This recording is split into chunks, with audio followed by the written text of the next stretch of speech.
بسم اللہ الرحمن الرحیم۔ السلام علیکم ناظرین۔ انشاءاللہ تعالی پاکستان ڈیفالٹ سے بچ گیا۔ مجھے میری ایک اہم حکومتی ذرائع سے بات ہوئی تو انہوں نے کہا کہ انشاءاللہ تعالی آپ کو ایک دو دن میں بڑی اچھی خبر ملے گی، اور وہ یہی خبر ہوگی کہ آئی ایم ایف کے ساتھ جو اسٹاف لیول کے مذاکرات ہو رہے ہیں تو اس سے آپ کو اندازہ ہو جائے گا کہ انشاءاللہ کہ جو ایک امیجیٹلی ہمارے لیے بڑا مسئلہ تھا کہ پاکستان خدا نخواستہ ڈیفالٹ نہ کر جائے، تو وہ مسئلہ انشاءاللہ وہ حل ہو گیا۔ اور اس کی جو اناؤنسمنٹ ہے وہ مجھے تو یہ بتایا گیا کہ ایک دو دن میں مطلب ہے کہ وہ ایکسپیکٹڈ ہے، لیکن ہو سکتا ہے کہ یہ نیکسٹ ویک تک چلی جائے۔ اور اس میں ظاہر ہے جو کل رات کو پیٹرول بھی مہنگا 24 روپے مہنگا ہوا، اور پھر ڈیزل کا جو پرائس تھا وہ 59 روپیز پر لیٹر مہنگا ہوا۔ یہ بہت بڑی شرط تھی، آپ کو پتہ ہے، اور وہی بات جو بار سب لوگ یہی کہہ رہے ہیں کہ پوری دنیا میں کوئی بھی ایسا ملک نہیں ہے، اور امیر ترین جو ممالک ہیں، بے شک امریکہ ہو، چائنا ہو، ایون جو پروڈیوس کرتے ہیں ملک خود سعودی عربیہ ہو، کوئی بھی ملک ایسا نہیں ہے کہ جو کہ مہنگا پیٹرول خرید کر یا مہنگا پیٹرول پیدا کر کے تو وہ سستا لوگوں کو دے رہے ہوں، عوام کو دے رہے ہوں۔ اس طرح کا کوئی بھی رواج نہیں تھا، لیکن انفارچونیٹلی ہم نے یہ اس قسم کی بات کی، اور یہ عمران خان صاحب نے جاتے جاتے کیا، اور پھر بہت بڑی مصیبت پاکستان کو آ گئی۔ آلدو اگر وہ نہ بھی کرتے یہ بات، ظاہر ہے اس سے کمپلیکیشن زیادہ پیدا ہو گئی، آئی ایم ایف کے ساتھ جو مذاکرات تھے وہ زیادہ کمپلیکیٹڈ ہو گئے، لیکن عمران خان صاحب کی بھی حکومت ہوتی تو پیٹرول ان کو اسی لحاظ سے کم از کم اتنا مہنگا کرنا پڑتا۔ انہوں نے تو خیر آئی ایم ایف کے ساتھ یہ بھی کہا تھا کہ جی ہم ہر مہینے 4 روپے لیوی بھی مطلب ٹیکس لگائیں گے، اور پھر وہ ٹوٹل 30 روپے کرنا تھا ٹیکس، اور اس کے علاوہ وہ جو جی ایس ٹی کی بات کر رہے تھے 17%۔ لیکن کم از کم اگر کاسٹ ٹو کاسٹ بھی دیکھی جائے تو جتنا پیٹرول آج جو قیمت ہے، جو ڈیزل کی آج پرائس ہے، کم از کم یہ ان کو کرنی پڑنی تھی۔ ادروائز جو ہے وہ آئی ایم ایف کے ساتھ آئی ایم ایف آپ کو اپنے دروازے ہی نہیں کھولتا آپ کو بات چیت کے لیے۔ اچھا، ابھی ایک آدھ کوئی بڑے مسائل اب نہیں ہیں، لیکن وہی جو اب جو انکم ٹیکس جو لوگ دیتے ہیں، جو سیلریڈ کلاس ہیں، جو ان کے متعلق کچھ چھوٹے موٹا مطلب ہے کہ فیصلہ ہے، اور امید ہے وہ بھی جو ان کی مطلب ہے کنڈیشن ہے، کیونکہ جو اس سال جو ابھی جو بجٹ پیش ہوا اس میں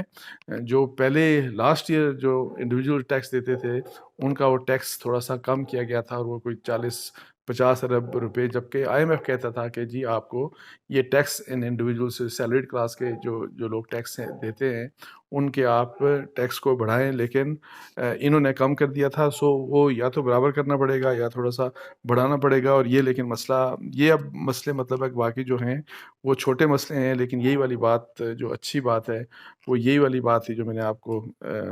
خوشخبری سنائی کہ انشاءاللہ تعالی پاکستان ڈیفالٹ سے بچ گیا، اور آپ سب دعا کریں کہ اللہ تعالی یہی خبر ہو اور اسی طرح سے یہ مسئلہ ہو۔ لیکن مسئلہ اب یہ ہے کہ چلیں آئی ایم ایف سے ہمارا سٹاف لیول کے جو ابھی ٹاکس ہیں اس کے اوپر ایک پازیٹیو خبر آ جائے گی، اور یہ جو پیسہ ہمارا جو گر رہا ہے اگینسٹ ڈالر یہ بھی رک جائے گا، اور پھر یہ بھی کہ ورلڈ بینک بھی ہمیں پیسہ دے دے گا، ہمیں اے ڈی بی بھی دے دے گا، ہمارے دوست ممالک بھی پیسے دے دیں گے، چائنا بھی، سعودی عربیہ بھی، یو اے ای بھی، اور بھی جو بھی ہے جو وعدے کیے گئے، اور وہ سب کچھ ہو جائے گا۔ لیکن کیا اس سے ہمارا مسئلہ حل ہو گیا؟ کیا ہماری جو حالات ہیں وہ بہتر ہو جائیں گے؟ ایک تو پہلی بات یہ کہ جو ابھی جو جس قسم کے حالات ہیں، یہ جو پیٹرول مہنگا ہوا، ڈیزل مہنگا ہوا، بجلی مہنگی ہوگی، ابھی گیس مہنگی ہوگی، اس سے ظاہر ہے مہنگائی بہت زیادہ ہوگی، اور یہ ایک بہت ہی زیادہ پریشانی کی بات ہے، اور خاص طور پہ غریب طبقے کے لیے اور جو لوور مڈل کلاس ہے اس کے لیے کہ جی چونکہ مہنگائی بہت زیادہ ہوگی تو اب حکومت نے یہ جو ایک کیا کہ 2,000 روپیہ انہوں نے کہا کہ جی ہم دیں گے ہر فیملی کو جو غریب ترین لوگ ہیں پاکستان کے، یا جن کے 40,000 روپے منتھلی انکم سے کم جن کے پیسے ان کو دیں گے۔ لیکن میں یہاں پہ سب سے یہ کہوں گا کہ اب ہم سب کی ذمہ داری ہے جن کو اللہ نے مطلب ہے کہ رزق میں کشادگی دی ہوئی ہے، اور ان کے پاس اپنی ضرورت سے زیادہ آمدن ہے، تو ہم سب کی ذمہ داری ہے کہ ہم بھی اپنے تئیں کوشش کریں کہ ہم بھی جس غریب کی مدد کر سکیں ہم سب کو یہ مدد کرنی چاہیے۔ اچھا، اس میں جو میں پہلے بات کر رہا تھا کہ جی اب پیسہ تو ہمیں چلیں پاکستان کی ڈیفالٹ والی الحمدللہ ہم صورتحال سے بچ جائیں گے، لیکن فیوچر لائن آف ایکشن کیا ہونا چاہیے وہ یہ ہے کہ جی اس سے یہ مطلب نہیں کہ ہم بہتر ہو گئے یا بہتر ہو جائیں گے۔ انفارچونیٹلی بار بار اسی قسم کی صورتحال ہمارے سامنے آتی ہے، اور میرا خیال ہے شاید ہی پاکستان جیسا کوئی ملک ہو جو بار بار بار بار ہم 20 سے زیادہ دفعہ IMF کے پاس جا چکے ہیں اور یہ چیز رکنے کا نام نہیں لیتی، اور جو جنرلی یہ ہوتا ہے کہ جی آپ ایک دو تین دفعہ جاتے ہیں اور آپ اپنے اکانومی کو اسٹیبلائز کر دیتے ہیں، اس کو بہتر بناتے ہیں، لیکن انفارچونیٹلی ہمارا مسئلہ ہے کہ ہم یہ مسئلہ ہی حل نہیں ہو رہا، اور اس کی کچھ پولیٹیکل وجوہات ہیں، لیکن بہت سی جو دوسری کچھ اور جو ریزنز ہیں وہ تھوڑا سا جو میری انڈرسٹینڈنگ ہے اس کے لحاظ سے میں آپ سے ڈسکس کروں گا۔ ایک تو یہ کہ جی پہلی بات تو یہ ہے کہ پالیٹکس میں ہمارے یہ جو سیاست ہوتی ہے اکانومی کے اوپر، اس نے بڑا ہرٹ کیا پاکستان کو، پاکستان کی اکانومی کو۔ آج جو سٹانس اتحادیوں کا، PMLN کا ہے حکومت میں رہتے ہوئے، یہی سٹانس کل عمران خان صاحب کا تھا، ان کی حکومت کا تھا۔ آج ان کو کہا جا رہا ہے کہ دیکھیں یہ مہنگائی کر دی انہوں نے یہ کر دیا، انہوں نے وہ کر دیا۔ کل یہی بات جو تھی، یہ والے جو گورنمنٹ میں اتحادیے عمران خان کے اگینسٹ یہ بات کرتے تھے، کل عمران خان کے متعلق کہا جاتا تھا کہ انہوں نے پیٹرول بم گرا دیا عوام کے اوپر۔ آج عمران خان ان کے بارے میں کہہ رہے ہیں کہ انہوں نے پیٹرول بم گرا دیا عوام کے اوپر۔ سو یہ جو سیاست ہے انفارچونیٹلی اکانومی کے اوپر سیاست، وہ اس نے بہت زیادہ مطلب ہے کہ حالات خراب کیے۔ پولیٹیکل اسٹیبلٹی آپ کو پتہ ہے نہیں آؤ، اکانومی کے لیے بڑی ریکوائرڈ ہوتی ہے، بڑی بیسک چیز ہے، اور یہ بات ہماری اسٹیبلشمنٹ کو بھی سمجھنی چاہیے اور ہماری پولیٹیکل پارٹیز کو بھی سسٹم چلنے دیں، حکومتیں 5 سال چلنے دیں، اور اس لحاظ سے تاکہ کہ جی پولیٹیکل اسٹیبلٹی ہو اور ہماری اکنامک پالیسیز کے یعنی کہ اس میں کنسسٹنسی ہو، اور اس کے لیے وہی والی کہ چارٹر آف اکانومی تو بڑا ضروری ہے، بڑا ہی بیسک بات ہے، تاکہ اکانومی کے اوپر سیاست کوئی نہ ہو اور ایک ڈائریکشن ہماری متعین ہو جائے اور ہم اس ڈائریکشن کے اوپر چلیں۔ دوسرا مسئلہ دیکھیں جو وہ یہ ہے کہ گورننس کا بڑا سیریس ایشو ہے ہمارے یہاں، اور گورننس کے ہی ایشوز کی وجہ سے ہمارے جب تک ہم اپنی گورننس کو ٹھیک نہیں کریں گے، یہ جو سرکولر ڈیٹ والا مسئلہ ہے، بے شک وہ بجلی کا ہے، بے شک وہ گیس کا، اور یہ 2500 ارب اور 1500 ارب، اور اس سال صرف جو نقصان ہوا اور جو سبسڈی مطلب ہے کہ جو برڈن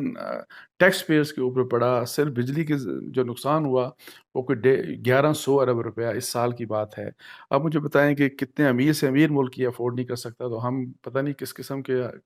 ہماری گورننس ہے، اور یہ سارے کے سارے ایشوز گورننس کے ہیں۔ تو آپ مطلب کہ بجلی پیدا کرتے ہیں، بجلی بیچتے ہیں، لیکن بجلی بیچ کے آپ وہ جو بجلی بیچی جاتی ہے وہ آپ رقم وصول نہیں کرتے اس کے اوپر، اور پھر یہ کہ جی بہت سی بجلی، اور ایک ظاہر ہے ایک سرٹن لیول ہوتا ہے پوری دنیا میں کہ جی بہت کم بجلی ہوتی ہے جو باقی ممالک میں کہ جی جو چوری ہو جاتی ہے، لائن لاسز جس کو بولتے ہیں، اس طرح ہمارے ہاں یہ جو لائن لاسز اور یہ جو بجلی کی چوری ہے، اور گیس کی بھی بلکہ دونوں کی، یہ جو پرسنٹیج ہے بہت زیادہ ہے، اور اس کی بیسک وجہ یہی ہے کہ ہمارے ہاں جو گورننس ہے ہمارے ہاں وہ بہت ہی خراب ہے۔ ہم جس قسم کے لوگوں کو تعینات کرتے ہیں، جس قسم کے لوگوں کی مطلب کہ پوسٹنگ ٹرانسفر جو، اور اوور آل یہ جو ہمارا مسئلہ گورننس کا ہے، بیسیکلی یہ اس کا تعلق سول بیوروکریسی سے ہے، اور پولیس ہو، سول بیوروکریسی ہو، کسٹمز ہو، انکم ٹیکس ہو، FBI، کسی بھی ڈپارٹمنٹ کا نام لے لیں، چونکہ ساری کی ساری میرٹ کے اوپر ہم بلیو ہی نہیں کرتے، ہم پرفارمنس کی بنا کے اوپر لوگوں کو اپوائنٹمنٹ، ان کی پوسٹنگ ٹرانسفرز یہ کرتے ہی نہیں ہیں۔ Right man for the right job کا ہمارے یہاں کانسیپٹ ہے ہی نہیں، انفارچونیٹلی ساری ایڈہاکزم چل رہا ہے، تو اس کی وجہ سے یہ خرابیاں بہت زیادہ ہمارے یہاں بڑھ گئی ہیں۔ اور یہ میں آپ کو بتا دوں کہ گورننس کے ایشو کو جب تک ہم سیٹل نہیں کریں گے، اس وقت تک جو ہے وہ یہ اس قسم کے جو نقصانات ہیں، جو اکانومی ہماری ہے وہ ٹھیک نہیں ہو سکتی۔ اچھا، پھر اس کے علاوہ ایک اور بات کہ جی اب دیکھیں کہ ٹیکس یہاں پہ انفارچونیٹلی جو ٹیکس دینے والے جو لوگ ہیں پاکستان میں، جو ڈائریکٹ مطلب انکم ٹیکس جو لوگ دیتے ہیں، ڈائریکٹ ٹیکسز والی بات میں کر رہا ہوں، ان کا نمبر پرسنٹیج پاکستان ان ممالک میں جو بدترین ممالک ہیں، مطلب ہے کہ اور دنیا میں بہت اچھی پرسنٹیج ہے، لیکن ہمارے ہاں وہ پرسنٹیج بہت کم لوگ ٹیکس دیتے ہیں، اور جو بہت بڑی تعداد میں آپ کو بتاؤں امیروں کی ہے، جو جن کے پاس پیسہ ہے، جو لاکھوں کروڑوں روپے کماتے ہیں، اور بلکہ میں کہتا ہوں بہت سے اربوں بھی ایسے بھی ہوں گے جو اربوں روپے کماتے ہیں لیکن وہ ٹیکس نہیں دیتے، یا ٹیکس دیتے ہیں تو بہت کم ٹیکس دیتے ہیں۔ سو یہ جو چیز ہے، اس کلچر کو تبدیل کیسے کیا جائے گا، اور اس کا تعلق بھی میں آپ کو بتا دوں وہی گورننس سے ہے کہ جب تک گورننس ٹھیک نہیں ہوگی اور جب آپ کے جو بیوروکریسی جو ہے وہ ظاہر ہے ان کو انفلوئنس کیا جا سکتا ہوگا یا تو سفارش کی وجہ سے یا رشوت سے، تو پھر اسی طرح ہوگا کہ آپ کا ٹیکس نیٹ بڑھے گا ہی نہیں، اور پھر ہماری پالیسیز اور وہی والی بات کہ آپ سب سیاسی پارٹیاں اکانومسٹ کو بٹھا کے تمام ایک مطلب ہے کہ یہ تو میٹنگز میرا خیال ہے ہفتہ 10 دن آپ سب مل کے بیٹھے ہیں، اور یہ ساری جو چیزیں میں کہہ رہا ہوں گورننس کے بھی ایشوز ہیں کہ بڑے لوگ ٹیکس کیوں نہیں دیتے، پیسے والے ٹیکس کیوں نہیں دیتے، اس طرح کے جتنے بھی ایشوز ہیں ان کو ایک ایک ایشو کو ہائی لائٹ کر کے تو اس کو ریزالو کرنا کہ اس کو ٹھیک کیسے کیا جائے، تو یہ جو چیز ہے کہ جی امیروں سے ٹیکس لیا جانا چاہیے۔ اچھا، اس کے علاوہ دیکھیں ایک اور جو چیز ہوتی ہے انفارچونیٹلی کہ پاکستان میں جو ہے نا جو ٹیکس پیئرز منی سرکاری جو لوگ ہوتے ہیں، بے شک آپ ججز ہوں، بے شک جرنیل ہوں، بے شک جو رولرز ہمارے ہوتے ہیں، وزراء، وزیر اعظم، صدر، جتنے بھی یہ لوگ ہوتے ہیں، مطلب ہے کہ جو لوگ پبلک آفس ہولڈ کرتے ہیں یا گورنمنٹ سروس میں جو لوگ ہوتے ہیں، اور اس کی کیٹیگری کوئی بھی ہو، وہ ججز بھی ہو سکتے ہیں جیسے میں نے کہا، وہ ملٹری کے لوگ بھی ہو سکتے ہیں، وہ سول بیوروکریسی کے، وہاں پہ پیسہ بھی بہت ضائع ہوتا ہے۔ آپ کبھی میں آپ کو بتاؤں کہ آپ گھروں میں جا کے دیکھیں، سرکاری گھروں میں ظاہر ہے ان کی مینٹیننس ریکوائرڈ ہوتی ہے، وہاں پہ مالی ریکوائرڈ ہوتے ہیں، وہاں پہ دسیوں قسم کی آپ کو پتہ نہیں کتنا پیسہ وہاں پہ لگتا ہے۔ اسلام آباد میں جہاں پہ صرف سیکٹری رہتے ہیں، 4 4 5 5 کنال کے، ان کے 4 4 کنال کے گھر ہیں، 3 3 کنال کے گھر ہیں، اور اسی لحاظ سے اگر آپ جرنیلوں کو دیکھیں تو ان کے تو ہر گھر بہت ہی بڑے ہوتے ہیں، میں آپ کو بتا دوں مطلب ہے کہ وہ تو سینکڑوں میں نہیں ہوں گے اگر، تو میرا خیال ہے کہ دسیوں کنالوں میں ہوں گے، اور اسی طریقے سے ججز کے بھی آپ دیکھیں، پھر اسلام آباد کو چھوڑ دیں، جب آپ پنجاب میں چلے جائیں، KPK میں چلے جائیں، بلوچستان یا سندھ میں آپ کبھی جائیں، کمشنرز اور یہ جو فیلڈ کے آفیسرز ہوتے ہیں، پولیس کے سینئر آفیسرز، اور یہ جو دوسرے آپ کبھی ان کے گھروں کو دیکھیں، تو اتنا زیادہ پیسہ مطلب ہے کہ جس طرح وہ انگریز جب یہاں پہ رول کرتا تھا، اور وہ ظاہر ہے وہ ایک کلونیل ایک جو ہمارا وہ آپ کو نظر آئے گا کہ وہ جس قسم کے عیاشی وہ کرتے تھے ایگزیکٹلی وہ یہاں پہ ہوتی ہے، اور میں آپ کو بتاؤں کہ یہ کلچر سادگی جو ہے نا، سادگی کسی نے کرنا ہے، بڑے گھر میں رہنا ہے، آپ جس طرح فرض کریں، ٹھیک ہے عمران خان صاحب کی چوائس ہے، اپنا پیسہ سے بنا رہے ہیں، 300 کنال کی بنا لیا، اپنا پیسہ ہے تو ٹھیک ہے، کوئی دوسرا بھی بناتا ہے تو آپ اپنا پیسے سے گھر بنا کے جتنا مرضی گھر میں آپ رہیں، لیکن سرکاری پیسے سے، سرکار کے خرچے سے، یہ جو پبلک منی جو خرچ ہوتا ہے نا، تو اس کے اوپر آپ اتنے بڑے بڑے گھروں کو مینٹین کرنا ہی بڑی مصیبت ہوتی ہے۔ اور میرا خیال ہے کہ اگر مجھے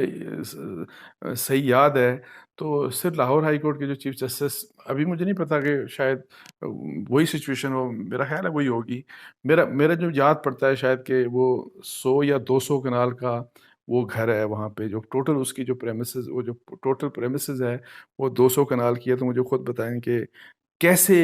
اور ہمارا ملک دیکھیں، ہم قرضے لے لے کے تو ہم چل رہا ہے، اور ہمارا ملک دیکھیں کہ کس طرح، اسی لحاظ سے آپ مطلب ہے کہ پرائم منسٹر کو دیکھ لیں، آپ پریزیڈنٹ کو دیکھ لیں، مطلب کہ پریزیڈنسی کو دیکھ لیں، پرائم منسٹر ہاؤس کو دیکھ لیں، آپ منسٹر کالونی ذرا چلے جائیں، آپ چیف آف آرمی اسٹاف کا جو ریزیڈنس ہے، اور جو باقی کور کمانڈرز کے جو گھر ہیں، آپ چیف جسٹسز کے صوبوں کے خاص طور کے اوپر، یہاں پہ تو پھر بھی چلیں، جو چیف جسٹس آف پاکستان کا گھر ہے شاید ہو سکتا ہے 6 7 کنال کا وہ میرا حل ہے، اور باقی جو ججز کے جو ہیں وہاں پہ شاید ان کے 1.5 1.5 2 2 کنال یہ اس طرح شاید ہوں گے زیادہ، یہ تو پھر بھی، لیکن ادروائز میں آپ کو بتا دوں کہ بہت یہ جو ہمارا جس قسم کی ہمارا رہن سہن ہے نا، اور وہ سرکاری میں کہہ رہا ہوں پبلک آفس ہولڈرز کا جس طرح سے، اور جس طرح سے پھر آپ دیکھیں، میں نے پہلے بھی ایک دن بات کی تھی کہ آپ کبھی بڑے جو یہ جو عہدیدار ہوتے ہیں، بے شک وہ جنرلز ہوں، وہ ججز ہوں، سیکٹریز کا تو خیر ایسا اتنا مسئلہ نہیں ہے، لیکن باقی منسٹرز ایڈوائزرز، آپ ججز آپ دیکھیے گا کہ جس طرح وہ گاڑیاں جب وہ جاتے ہیں آتے ہیں تو پروٹوکول سیکیورٹی، مطلب 2 3 4 4 5 5 6 6 گاڑیاں ان کے ساتھ ہوتی ہیں، اور جب فرض کریں پرائم منسٹر میں پریزیڈنٹ چلیں، کچھ 4 5 6 عہدے ایسے ہوتے ہیں کہ جہاں پہ واقعی شاید ریکوائرڈ ہے کہ جی وہاں پہ سیکیورٹی اور پروٹوکول آپ کو ایک منیمم لیول کا رکھنا پڑتا ہے، لیکن یہاں پہ تو ہر شخص پروٹوکول ہماری عادت بن چکی ہے، یہ ہمارا کمپلیکس بن چکا ہے پروٹوکول، اور سیکیورٹی اور پروٹوکول کے نام کے اوپر تاکہ ہمیں کوئی دیکھے کہ یہ کوئی وی وی آئی پی یا امپورٹنٹ بندہ جا رہا ہے. یہ وہ چیز ہے جو کہ میں آپ کو بتاؤں کہ ہمیں بدلنی پڑے گی. اور اسی لیے میں کہتا ہوں کہ جہاں پہ سرکار آتی ہے وہاں پہ آپ کو سادگی ہر حال میں ڈیمونسٹریٹ کرنی چاہیے. اگر آپ نے عیاشی کرنی ہے تو اپنے پیسے سے جو مرضی کریں. آپ اپنے پیسے سے جس قسم کے مرضی گھر میں رہنا چاہیں رہ رہے ہیں, 10 گھر بنا لیں, جہاں مرضی کریں, لیکن وین اٹ کمز ٹو یہ جو ہے نا پبلک منی کی جہاں پہ بات ہوگی اس کے اوپر اس طرح سے نہیں کیا جانا چاہیے. تو اس طرح کہ میں کہہ رہا تھا کہ ہمیں یہ چیزیں بدلنی پڑیں گی, اور یہ اگر نہیں بدلیں گے تو میں آپ کو بتاؤں کہ پھر 1-2 سال کے بعد پھر ہم اسی سچویشن میں ہوتے ہیں. جب بھی آپ دیکھیں کہ جب بھی ایک حکومت جاتی ہے, میں نے تو جب سے ہوش سنبھالا ہے, ایک حکومت جب جاتی ہے تو دوسری جب آتی ہے وہ کہتی ہے کہ وہ تو حالات بڑے خراب چھوڑ کے چلے گئے ہیں اور ہمیں ڈیفالٹ والی ہم سچویشن ہے, اور چلیں جی آئی ایم ایف کے پاس دوڑتے چلتے ہیں, اور پھر آئی ایم ایف کا جا کے اور پھر بھکاریوں کی طرح ہم سعودی عرب بھی جاتے ہیں, چائنا بھی جاتے ہیں, ادھر بھی جاتے ہیں, ادھر بھی جاتے ہیں. یہ وہ ایک مطلب ہے کہ وشیس سرکل ہے جو ختم ہونے کا نام نہیں لیتا. اس لیے کہ ہم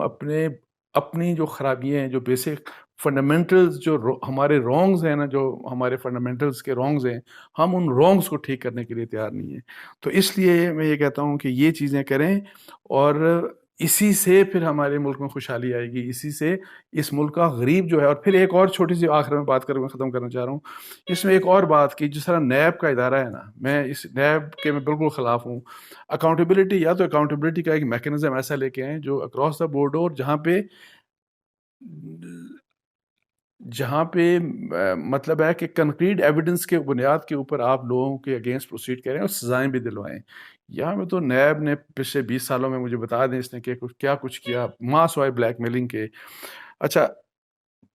لوگوں کو, بزنس مین کو پیسہ بنانے دیں. ہاں, ان کو ٹیکس دینا, ان کو پورا دینا چاہیے. ان کو کوئی ناجائز جو ہے گورنمنٹ سے فیور نہیں لیں, یہ سب چیزیں دیکھیں. لیکن پیسہ لوگ تاکہ بنائیں, ان کو بنانے دیں. پیسہ بنے گا, انڈسٹری لگے گی, سب کچھ ہوگا, نوکریاں پیدا ہوں گی, سارا کچھ ہوگا. لیکن اگر نیب جیسے ادارے ہوں گے تو نہ بیوروکریسی کام کرے گی, اور پھر بزنس مین بھی یہاں پہ بزنس کرتے ہوئے ڈرے گا. اور میں آپ کو بتا دوں کہ جب اس وقت بھی ابھی شہباز شریف وزیر اعظم جب ابھی سعودی عربیہ اور یو اے ای گئے تھے, تو ان کے ساتھ ایک ڈیلیگیشن کے ممبر نے مجھے کہا کہ جب ہم وہاں پہ گئے تو انہوں نے بھی یہ کہا کہ ہم بھی انٹرسٹیڈ ہیں کہ پاکستان میں آ کے تو ہم انویسٹ کریں, لیکن وہاں یہ انشور کریں کہ آپ کی بیوروکریسی